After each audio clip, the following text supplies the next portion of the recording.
आज सुनते हैं सावन मास पुत्रदा एकादशी व्रत कथा। तो एक बार बोलिए प्रेम से विष्णु भगवान की जय। पुत्रदा एकादशी माता की जय। लक्ष्मी माता की जय। युधिष्ठिर ने कहा, हे केशव, श्रावण मास के शुक्ल पक्ष की एकादशी का क्या नाम है और क्या महात्म्य है, कृपा आप कहिए।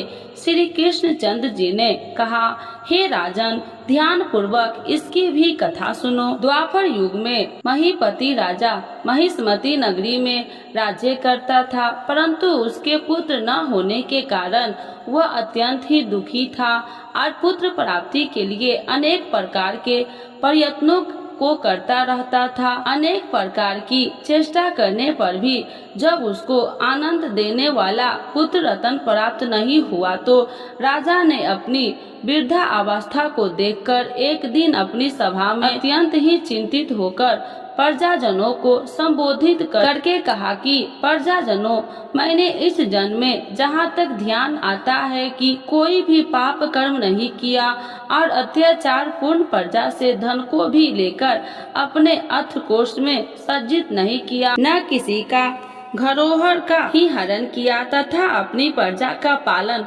पुत्र के सरदेह कर रहा हूँ। धर्म कार्य के द्वारा पृथ्वी को भी अपने वश में कर रखा है। अत्यंत दुष्ट कार्य करने वाले को दंडित किया है और शिष्ट शत्रुओं के साथ भी मैंने उत्तम से उत्तम व्यवहार किया है, परंतु नहीं मालूम किस अज्ञात कारण के विषय से मुझे पुत्र रत्न की प्राप्ति नहीं हुई। इस पर आप लोग ध्यान पूर्वक विचार करिए। इस प्रकार राजा के अर्थ वचन को सुनकर प्रजागण और पुरोहित आपस में बात करके राजा के कल्याण के निमित्त वन को गए और मुनियों के आश्रम को ढूंढते हुए इधर उधर वन में भ्रमण करने लगे।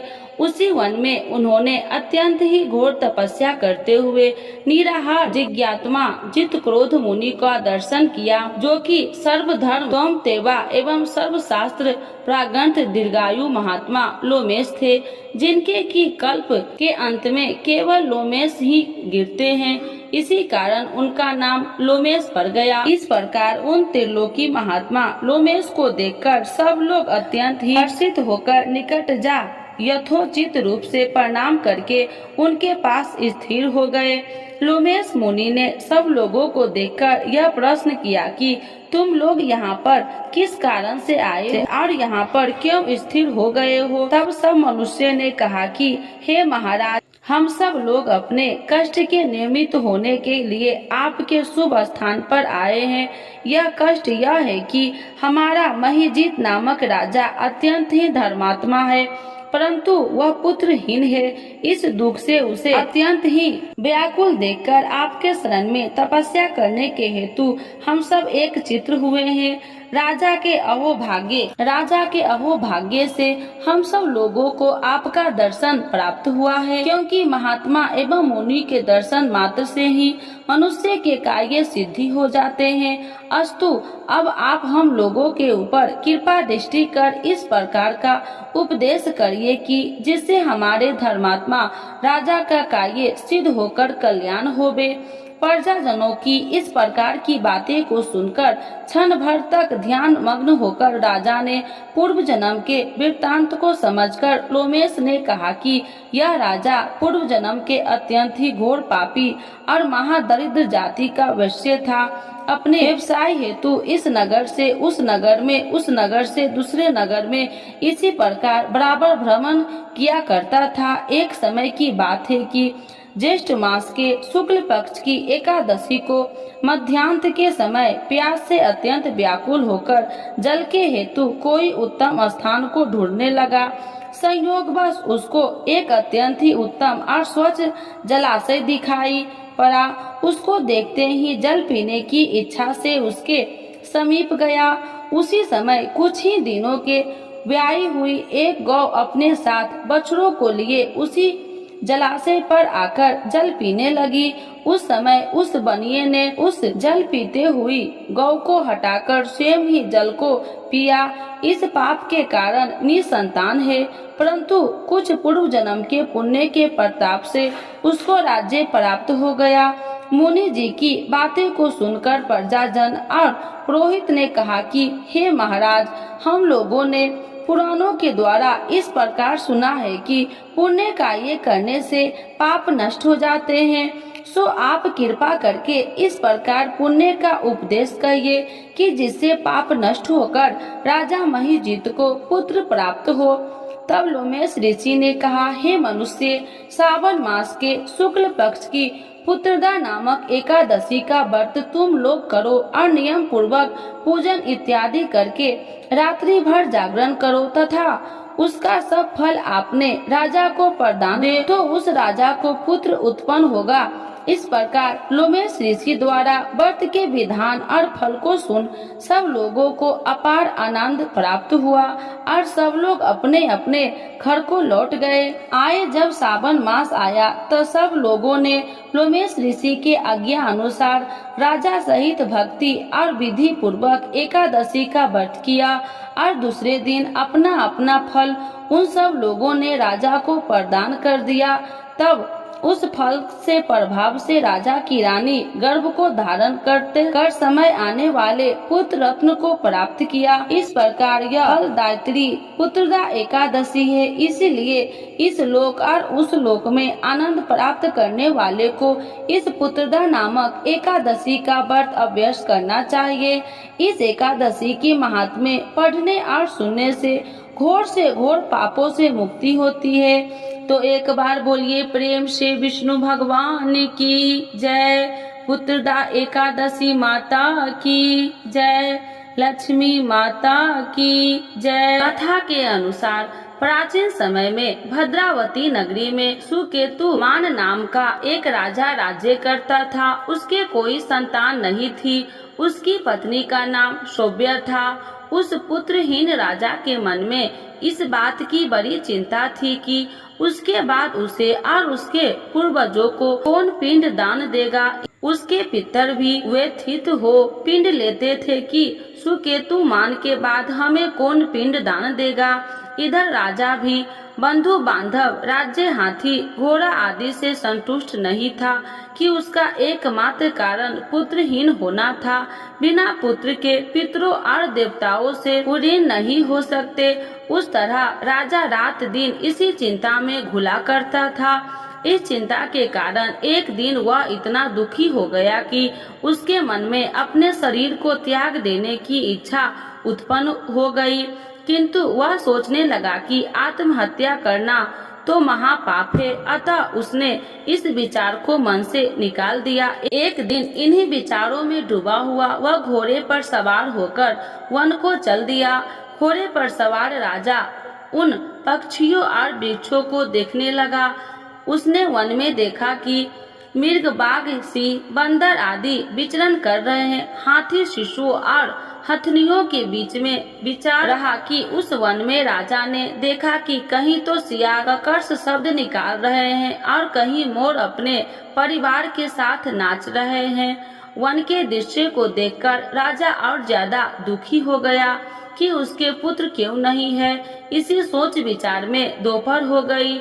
वह सोचने लगा कि मैंने अनेक यज्ञ किए और ब्राह्मणों को स्वादिष्ट भोजन करवाया है, किंतु फिर भी मुझे यह दुख क्यों मिला है।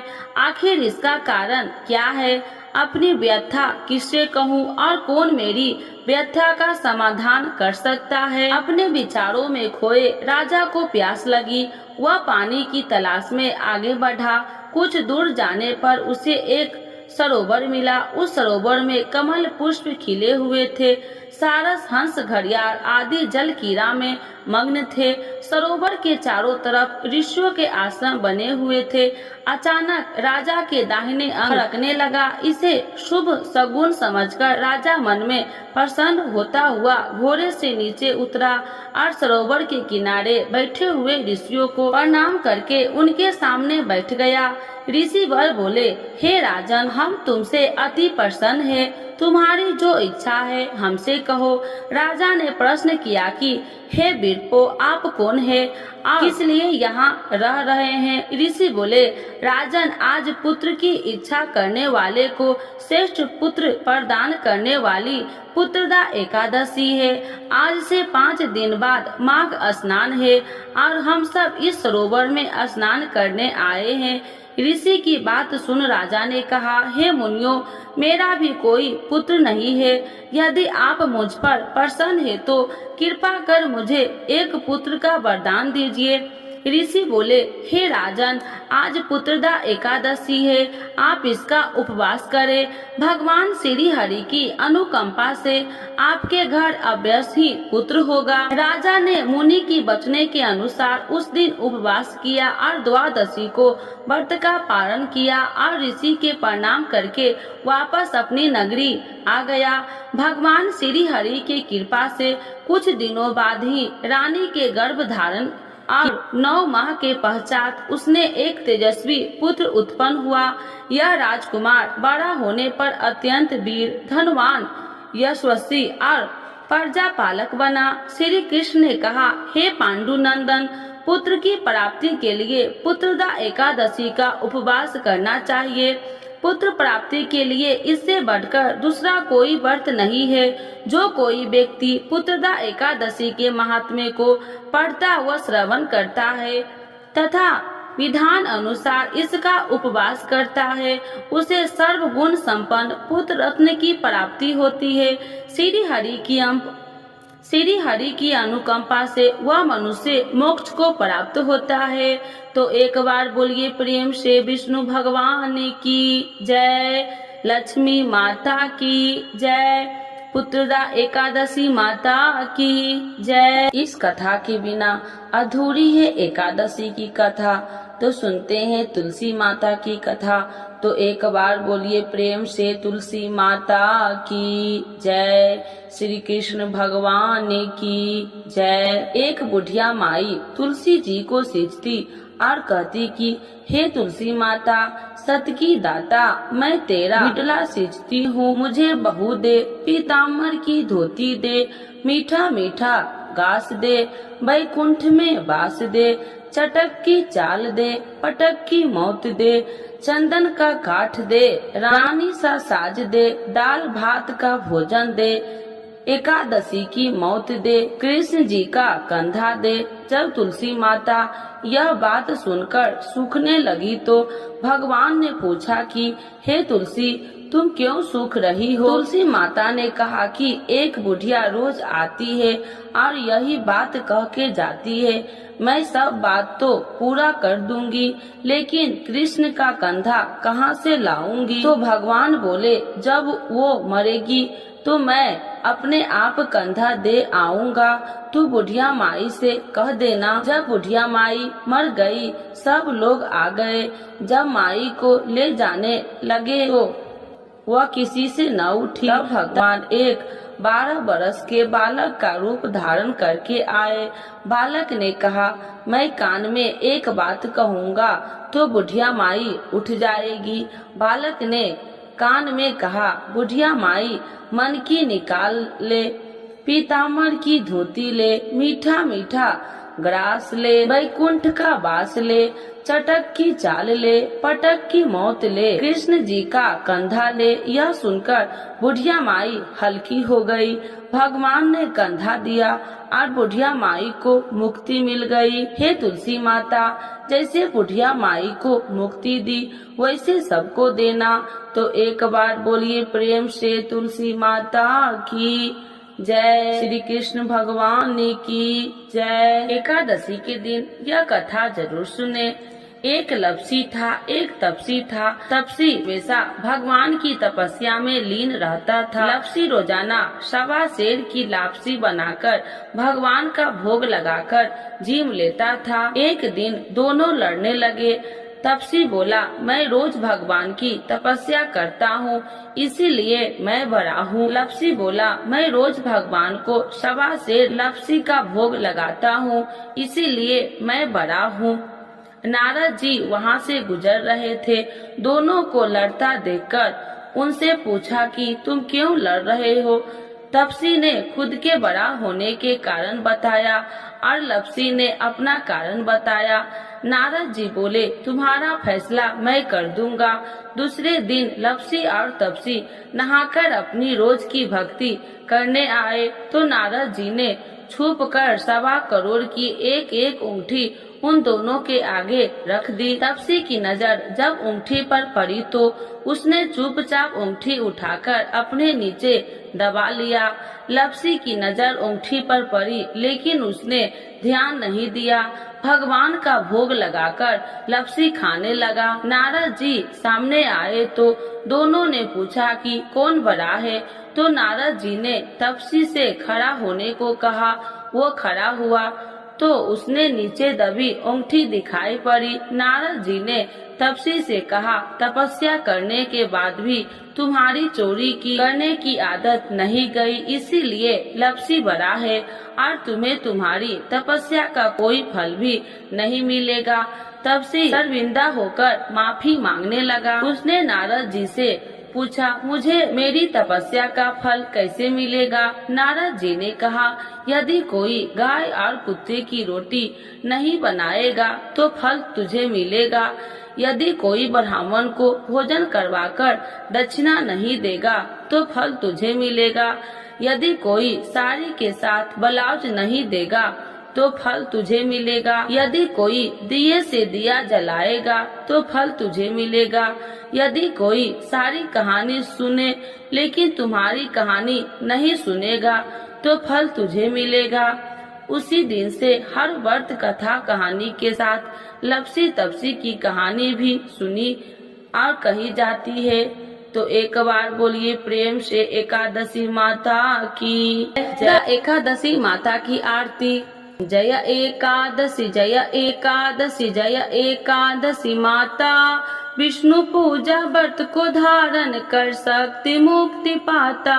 ओम जय एकादशी जय एकादशी जय एकादशी माता, तेरे नाम गिनाऊं देवी भक्ति प्रदान करने, गण गौरव की देनी माता शास्त्रों में बरनी, तेरे नाम गिनाऊं देवी भक्ति प्रदान करनी, गण गौरव की देनी माता शास्त्रों में बरनी।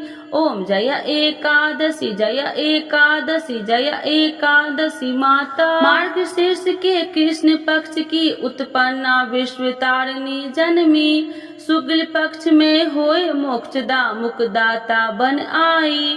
मार्गशीर्ष के कृष्ण पक्ष की उत्पन्ना विश्व तारिणी जन्मी, शुक्ल पक्ष में होए मोक्षदा मुक्तिदाता बन आई।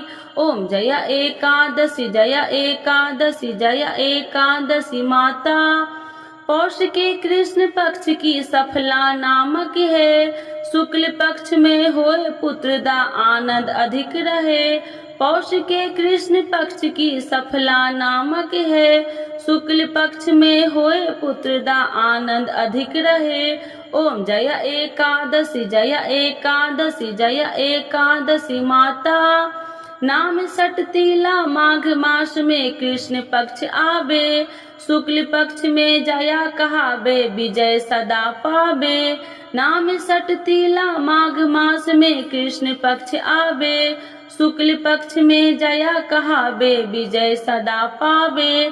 ओम जय एकादशी जय एकादशी जय एकादशी माता, विजया फाल्गुन कृष्ण पक्ष में शुक्ला आम्ल की, पाप मोचनी कृष्ण पक्ष में चैत्र महाबली की। विजया फाल्गुन कृष्ण पक्ष में शुक्ला आम्ल की, पाप मोचनी कृष्ण पक्ष में चैत्र महाबली की। ओम जय एकादशी जय एकादशी जय एकादशी माता, चैत्र शुक्ल पक्ष में नाम कामदा धन देने वाली, नाम बरुथनी कृष्ण पक्ष में बैशाख माहवाली। चैत्र शुक्ल पक्ष में नाम कामदा धन देने वाली, नाम बरूथनी कृष्ण पक्ष में वैशाख माह वाली। ओम जया एकादशी जय एकादशी जय एकादशी माता। शुक्ल पक्ष में होए मोहिनी अपरा ज्येष्ठ कृष्ण पक्षी, नाम निर्जला सब सुख करनी शुक्ल पक्ष रखी। शुक्ल पक्ष में होए मोहिनी अपरा ज्येष्ठ कृष्ण पक्षी, नाम निर्जला सब सुख करनी शुक्ल पक्ष रखी। ओम जया एकादशी जय एकादशी जय एकादशी माता। योगिनी नाम आषाढ़ मास में जाने कृष्ण पक्ष करनी, देव शयनी नाम कहावे शुक्ल पक्ष धरनी। योगिनी नाम आषाढ़ मास में जाने कृष्ण पक्ष करनी, देव शयनी नाम कहावे शुक्ल पक्ष धरनी। ओम जया एकादशी जय एकादशी जय एकादशी माता। कामिका सावन मास में आवे कृष्ण पक्ष कहिए, सावन सुखला होए पवित्रता आनंद से रहिए। कामिका सावन मास में आवे कृष्ण पक्ष कहिए, सावन सुखला होए पवित्रता आनंद से रहिए। ओम जया एकादशी जय एकादशी जय एकादशी माता। आजा भाद्रपद कृष्ण पक्ष की परवर्तिनी शुक्ला, नाम इंदिरा आश्विन कृष्ण पक्ष में व्रत से भव सागर निकला। आजा भाद्रपद कृष्ण पक्ष की परवर्तिनी शुक्ला, इंदिरा आश्विन कृष्ण पक्ष में व्रत से भव सागर निकला। ओम जया एकादशी जय एकादशी जय एकादशी माता। पापा कुशाहे शुक्ल पक्ष में आप हरनहारी, रमा मास कार्तिक में आवे सुखदायक भारी। पापा कुशाहे शुक्ल पक्ष में आप हरनहारी, रमा मास कार्तिक में आवे सुखदायक भारी। ओम जया एकादशी जय एकादशी जय एकादशी माता। देवी उठाने शुक्ल पक्ष की दुख नाशक मैया, पावन मास में करो विनती पार करो नैया। देवी उठाने शुक्ल पक्ष की दुख नाशक मैया, पावन मास में करो विनती पार करो नैया। ओम जया एकादशी जय एकादशी जय एकादशी माता। परमा कृष्ण पक्ष में होती जन मंगल करनी, शुक्ल मास में होए पर्दिनी दुख दरिद्र हरनी। परमा कृष्ण पक्ष में होती जन मंगल करनी, शुक्ल मास में होए पर्वती दुख दरिद्र हरनी। ओम जया एकादशी जय एकादशी जय एकादशी माता। परमा कृष्ण पक्ष में होती जन मंगल करनी, शुक्ल मास में होए परवर्तिनी दुख दरिद्र हरनी। परमा कृष्ण पक्ष में होती जन मंगल करनी, शुक्ल मास में होए पर्दिनी दुख दरिद्र हरनी। ओम जया एकादशी जय एकादशी जय एकादशी माता। जो कोई आरती एकादशी की भक्ति सहित गावे, जन गुरुता स्वर्ग का वास निश्चय वह पावे। जो कोई आरती एकादशी की भक्ति सहित गावे, जन गुरुता स्वर्ग का वास निश्चय वह पावे। ओम जया एकादशी जय एकादशी जय एकादशी माता। विष्णु पूजा व्रत को धारण कर शक्ति मुक्ति पाता, शक्ति मुक्ति पाता। तो एक बार बोलिए प्रेम से एकादशी माता की जय, विष्णु भगवान की जय, लक्ष्मी माता की जय।